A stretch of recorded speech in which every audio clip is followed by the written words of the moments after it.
Question 151. A client with a new stoma who has not had a bowel movement since surgery last week reports feeling nauseous. What is the appropriate nursing action? A. Prepare to irrigate the colostomy.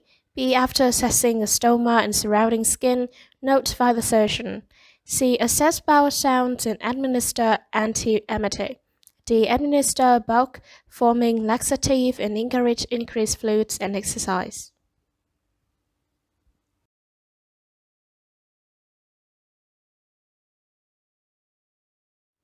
Answer B. Explanation.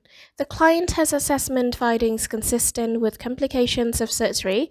Option A. Irrigating the stoma is an independent nursing action and is also intervention without appropriate assessment. Option C. Assessing the peristomal skin area is an independent action, but administering an antiemetic is an intervention without appropriate assessment. Antiemetics are generally ordered to treat immediate post-operative nausea, not several days post-operative. Option D. Administering a bulk forming laxative to a nauseated post-operative client is contraindicated. Question 152. The nurse assesses a client's abdomen several days after abdominal surgery. It is firm, distended, and painful to palpate. The client reports feeling bloated. The nurse consults with the surgeon, who orders an enema. The nurse prepares to give what kind of enema? A. Soap suds. B. Retention. C. Return flow. D. Oil retention.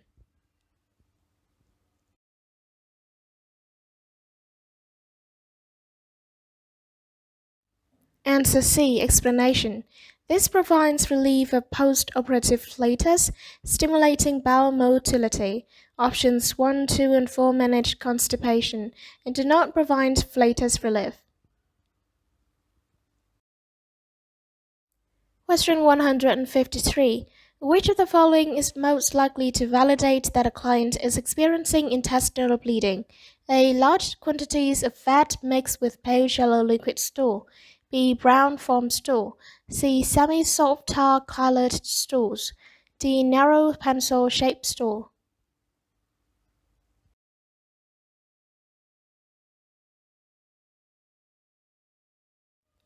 Answer C. Explanation. Blood in the upper GI tract is black and tarry. Option 1 can be a sign of malabsorption in an infant. Option 2 is normal stool, and option 4 is characteristic of an obstructive condition of the rectum. Question 154. Which nursing diagnosis is most applicable for a client with fecal incontinence? Select all that apply. A. Bowel incontinence. B. Risk for deficient fluid volume. C. Disturbed body image. D. Social isolation. E. Risk for impaired skin integrity.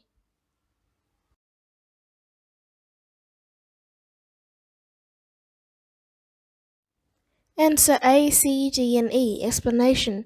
Option A is the most appropriate. The client is unable to decide when stool evacuation will occur. In option C, client thoughts about self may be altered if unable to control stool evacuation. In option E, increased tissue contact with fecal material may result in impairment. Option B is more appropriate for clients with diarrhea. Incontinence is the inability to control phases of normal consistency. Question 155. A nurse determines that a fracture bedpan should be used for the patient who A. has a spinal cord injury, B. is on a bed rest, C. has dementia, D. is obese.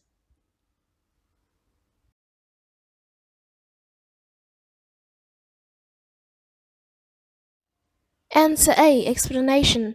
A fracture bedpan has a low back that promotes function of the patient's lower back while on the bedpan. Question 156. Patients with a diagnosis of diverticulosis is advised to eat a diet high in fiber. What should the nurse recommend that the patient eat to best increase the bulk and fecal material? A. Whole wheat bread. B. White rice. C. Pasta. D. Kale.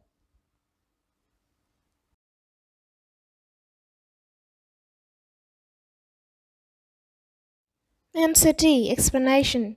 Kale is an excellent source of dietary fiber. A serving of 3.5 ounces of kale contains 6.6 grams of dietary fiber. One slice of whole wheat bread contains only 1.5 grams of dietary fiber. A serving of a half cup of white rice contains only 0.8 grams of dietary fiber. A serving of 3.5 ounces of cooked pasta contains only 1.6 grams of dietary fiber. Question 157. Which statement by the patient with an ileostomy alerts the nurse to the need for further education? A. I don't expect to have much of a problem with fecal odor. B. I will have to take special precaution to protect my skin around the stoma. C. I'm going to have to irrigate my stoma, so I have a bowel movement every morning. D. I should avoid gas-forming foods like beans to limit funny noises from the stoma.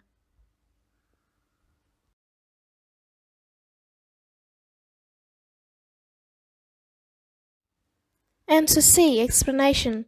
This statement is inaccurate in relation to an ileostomy and indicates that the patient needs more teaching.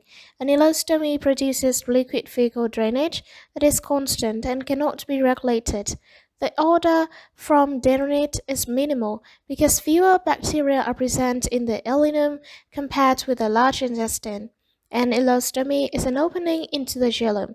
Cleansing the skin barriers, and a well-fitted appliance are precautions to protect the skin around the ileostomy stoma.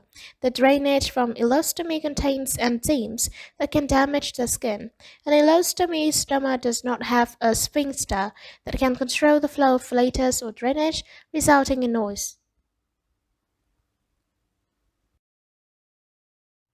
Question 158. A practitioner orders a return flow enema for an adult patient with flatulence. When preparing to administer this enema, the nurse compares the steps of a return flow enema with cleansing enemas. What should the nurse do that is unique to a return flow enema? A. Lubricate the last 2 inches of the rectal tube. B. Insert the rectal tube about 4 inches into the anus. C. Raise the solution container about 12 inches above the anus. D. Lower the solution container after instilling about 150 milliliters of solution.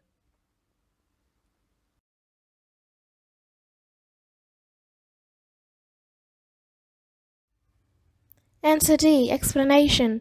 Lowering the container of solution creates a siphoned effect that pulls the instilled fluid back out through the rectal tube into the solution container. The return flow promotes the evacuation of gas from intestines. This technique is used only with a return flow enema. All rectal tube should be lubricated to facilitate entry of the tube into the anus and rectum and prevent mucosal trauma. The anal canal is 1 to 3 to 2 inches long. Inserting the rectal tube 3 to 4 inches ensures that the tip of the tube is beyond the anus sphincter. This action is appropriate for all types of enemas. The solution container should be raised no higher than 12 inches for all enemas. This allows the solution to instill slowly, which limits discomfort and intestinal spasms. Question 159. A nurse discourages a patient from straining excessively when attempting to have a bowel movement. That physiological response primarily may be prevented by avoiding straining on defecation. A. Incontinence. B. Dysrhythmias. C. Fecal impaction. D. Rectal hemorrhoids.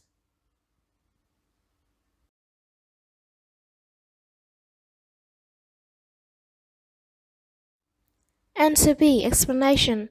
Straining on defecation requires the person to hold the breath while bearing down. This maneuver increases the intrathoracic and intracranial pressures, which can precipitate dysrhythmias, brain attack, and respiratory difficulties. All of this can be life-threatening. The loss of the voluntary ability to control the passage of fecal or gaseous discharges through the anus is caused by impaired functioning of the anal sphincter or its nerve supply, not straining on defecation. Fecal impaction is caused by prolonged retention and the accumulation of fecal material in the large intestine, not straining on defecation. Although straining on defecation can contribute to the formation of hemorrhoids, that is not the primary reason straining on defecation is discouraged. Hemorrhoids, although painful, are not life-threatening. Question 160. A nurse is caring for a client who will perform fecal occult blood testing at home.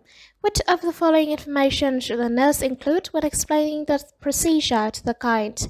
A. Eating more protein is optimal prior to testing. B. One stool specimen is sufficient for testing.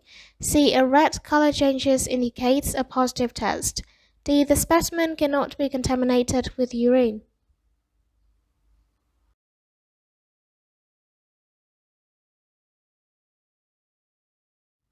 Answer D. Explanation.